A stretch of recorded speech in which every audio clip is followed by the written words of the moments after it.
Selamat pagi, kita ketemu lagi bersama saya di podcast Anak Medan.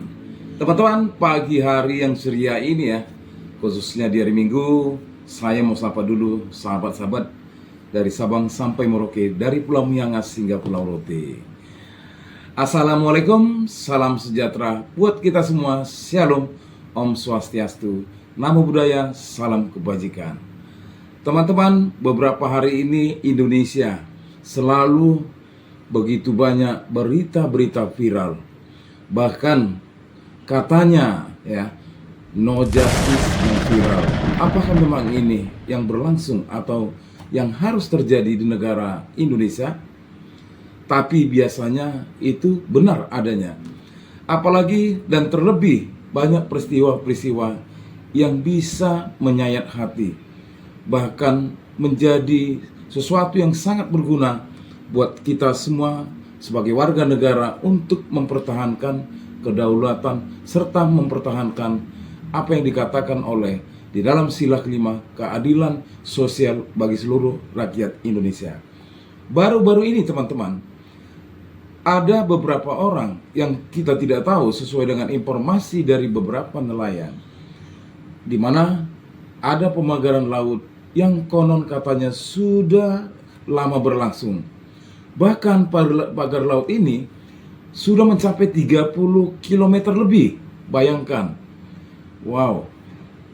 Dan katanya lagi bahwasanya ini swadaya masyarakat. Artinya, coba kita simak ya teman-teman. Kalaulah katanya swadaya masyarakat, lantas biayanya dari siapa? Ya kita nggak mengukur lah, yang namanya nelayan pendapatannya per hari kita artinya ya gimana ya, untuk mendapatkan pendapatan aja mereka udah syukur.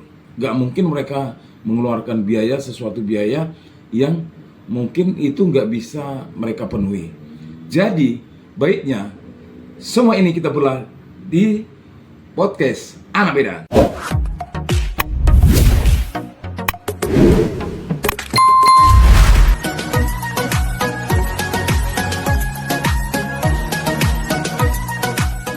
Nah teman-teman, ternyata setelah ditelusuri banyak para katakanlah para pers, wartawan dari media mana saja langsung turun dan segera berita ini viral dan sampai ke telinganya Pak Prabowo. Namun sebelum sampai ke situ, saya mau ajak teman-teman dulu untuk mendengar apa yang dikeluhkan oleh para nelayan kita.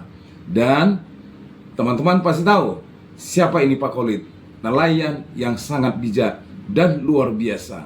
Kita tunggu. Kami ingin tahu, ini kan berbulan-bulan. Iya. Berbulan-bulan, apakah betul pendapatan tergerus? Karena di satu sisi ada nelayan lain yang bilang, memang kami yang memasang inisiatif. Jadi nelayan yang mana yang kami percaya, Bapak? Ya, kan kita punya cara berpikir rasional.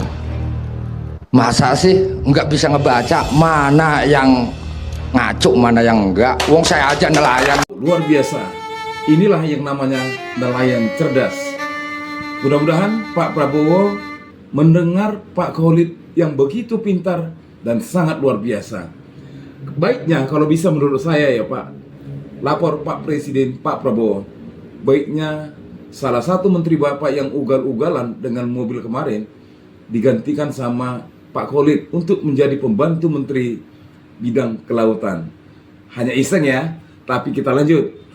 Saya sebagai rakyat, petani nelayan, enggak sudi dipimpin oleh korporasi. Enggak sudi, saya emang enggak mau. Lebih baik mati saya. Ini dia teman-teman. Pak Khalid beserta teman-temannya ketika diwawancarai, mereka memberitahukan secara gamblang.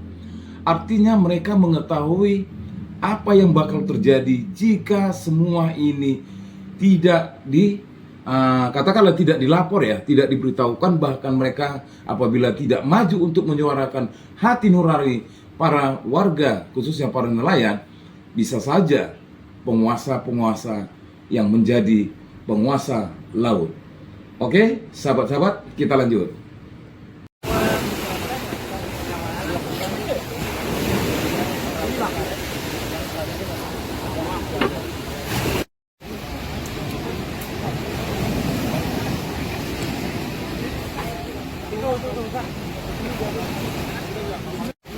pembongkaran pagar laut bersama TNI AL hari ini seperti apa, Pak? Ya, Kalau dari nelayan. ya kagak sebagai nelayannya sangat bersyukur karena apa yang kemarin kita perjuangkan sebelumnya sangat-sangat sulit. Akhirnya ada aparat ya yang merespon kita juga sebagai nelayan gitu. Ya akhirnya sampai tercapai seperti kayak sekarang bisa adanya pembongkaran. Dan pada akhirnya suara para nelayan ya, warga sekitar di mana ada pemagaran laut didengar oleh banyak orang termasuk Presiden Prabowo. Namun sebelum itu teman-teman, banyak para penguasa ataupun katakanlah pemodal dari pembuat pagar laut tersebut yang konon katanya bahwasanya pagar laut itu berguna untuk menahan gelombang ataupun ombak sehingga tidak menyebabkan abrasi di laut. Bahkan ini lagi salah satu pemuka masyarakat ya menyatakan dengan surveinya, menyatakan kepada, mungkin dia bertanya kepada nelayan apa fungsi pagar laut tersebut dan dibeberkan seperti yang saya katakan tadi.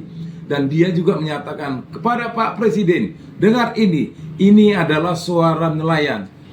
Ternyata semua itu ada udang di balik batu. Namun semua itu menjadi pembelajaran buat kita teman-teman. Janganlah secara gampang kita menerima apa yang mungkin di depan mata kita yang tidak mempunyai arti, katakanlah kepada anak cucu kita. Mungkin menurut saya teman-teman ya, dengan adanya pemagaran laut dengan menggunakan bambu, sekian juta bambu, modalnya dari mana? Katanya swadaya masyarakat. Nggak mungkin. Yang kedua, setelah pemagaran laut, mungkin nanti karena pagar laut itu terdiri dari kiri dan kanan, ya. Menurut saya ya, setelah saya lihat, dan nanti lama-lama akan ditutup dengan beton. Dan pada akhirnya dilakukan pengerukan pasir, katanya sedimen, seperti yang dikatakan oleh Bapak mantan Presiden. Sedimen laut yang kita jual ke luar negeri. Tapi gak mungkin luar negeri itu bodoh.